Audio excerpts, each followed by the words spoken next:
Így történt, hogy az utolsó előtti munkanapon az elítéltek, akik 49 tavaszán a rendszámüzem tetejét javították, délelőtt 10-kor fennmücsörögtek a tetőn és jéghideg pilzeni sört kortyolgattak.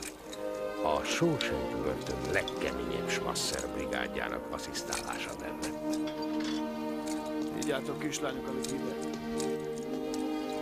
Még ez a kapitális fasz is tudott nagylelkű lenni. Ültünk, ittunk, napoztunk, szabad embernek éreztük magunkat, mintha csak a saját házunkon dolgoztunk volna.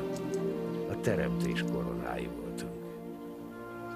Ami Andyt illeti, ő hátrahúzódott az árnyékba, arcán különös mosoly bujkált, amint nézte, hogyan isszuk a sört.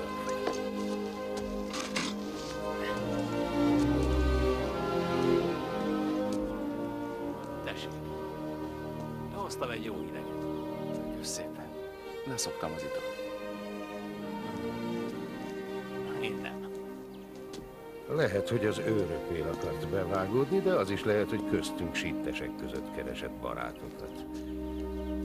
De szerintem azért tette, hogy újra embernek érezze magát. Ha csak egy rövid időre is. Ezt nézd. A sakk. Az a királyok játék. Kultúrát csiszolja az enni.